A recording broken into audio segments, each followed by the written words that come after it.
Assalamualaikum warahmatullahi wabarakatuh. Pemirsa, jumpa lagi dengan saya, C. Piriana dari Program Studi Teknologi Pendidikan. Saat ini kita akan membicarakan sebuah topik yang penting untuk kita pelajari bagi para pendidik di satuan pendidikan maupun di perguruan tinggi, yaitu literasi ICT dan media pembelajaran. Mengapa topik ini dianggap penting? Seperti yang kita ketahui, saat ini kita sudah berada di era revolusi industri 4.0, momen yang menyertai di abad ke-21. Tentu pendidikan sebagai faktor penting dalam kehidupan yang dapat menentukan kemajuan pendidikan harus disesuaikan dengan perkembangan yang ada.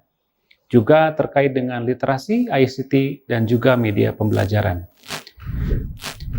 Terdapat dua kata kunci dari istilah tersebut, yaitu literasi ICT dan juga media.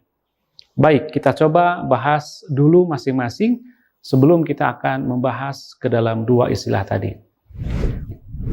Literasi pada makna awal adalah seperangkat kemampuan dan keterampilan individu dalam membaca, menulis, berbicara, menghitung, dan memecahkan masalah pada tingkat keahlian tertentu.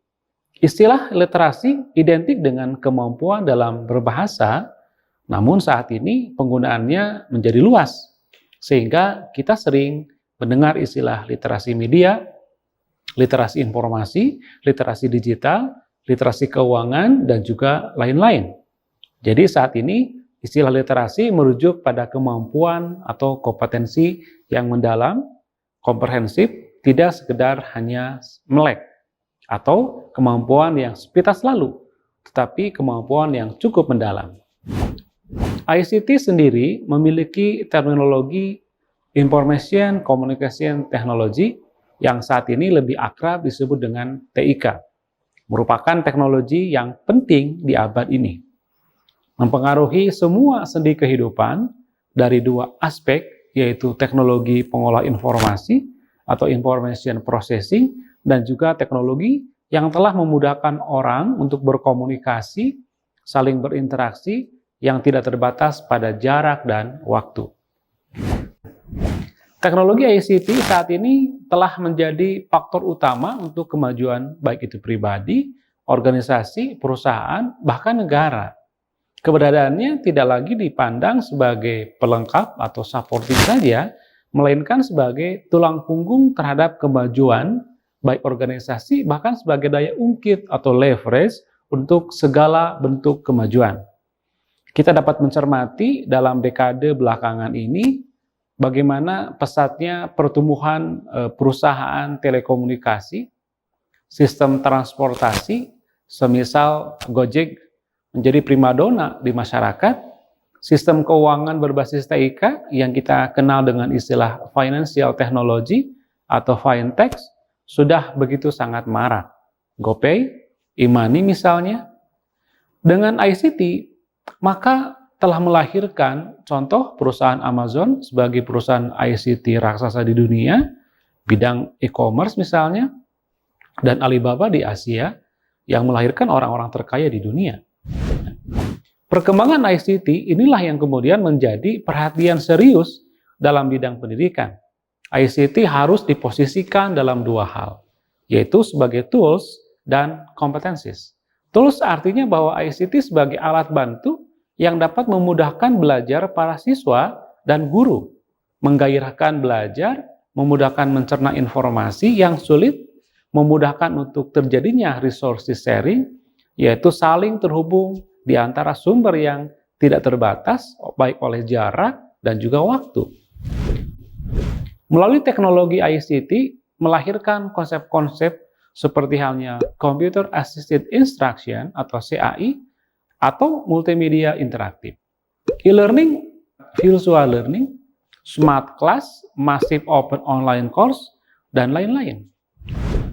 Posisi yang kedua adalah ICT dalam pendidikan sebagai kompetensi atau kemampuan yang harus dikuasai oleh siswa saat ini.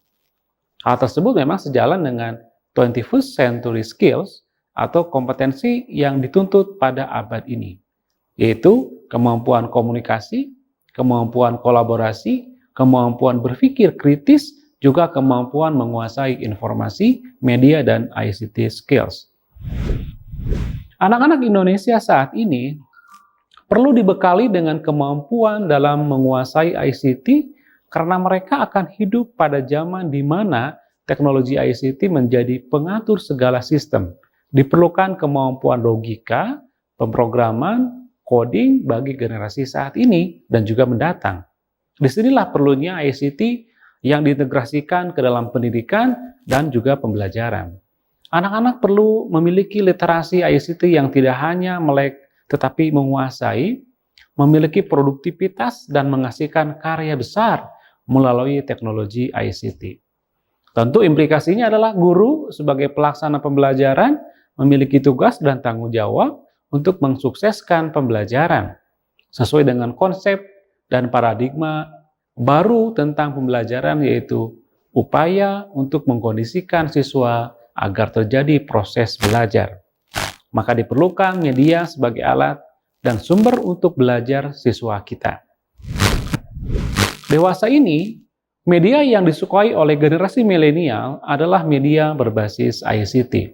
Meskipun bukan berarti bahwa media konvensional tidak lagi digunakan, tetapi efektif sejauh sesuai dengan karakteristik, tujuan, waktu, fasilitas, dan juga kemampuan dari guru untuk menggunakannya.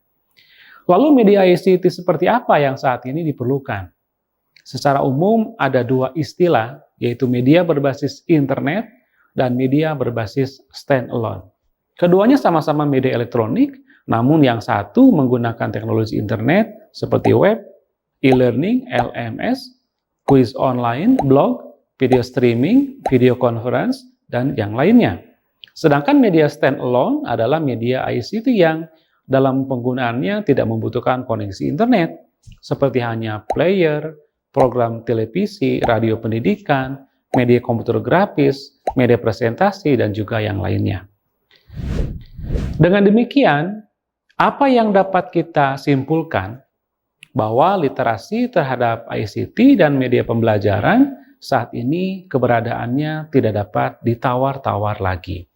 ICT sebagai tools dan kompetensi yang harus dikuasai oleh siswa, sedangkan ke dalam proses pembelajarannya, agar terjadi proses yang efektif, efisien, menyenangkan, diperlukan media pembelajaran berbasis ICT. Bagi Anda, para guru dan juga calon guru, sangat perlu menguasai ICT, keterampilan menggunakan dan menghasilkan produk karya inovatif dengan bantuan ICT, sehingga dalam proses memberikan pelayanan pembelajaran dapat dilakukan secara optimal, sehingga perubahan perilaku pada diri siswa akan segera terwujud, baik itu keterampilan dari sisi pengetahuan, sikap, dan juga skill yang nyata. Sekian perkuliahan online kita, sampai jumpa pada materi lainnya. Assalamualaikum warahmatullahi wabarakatuh.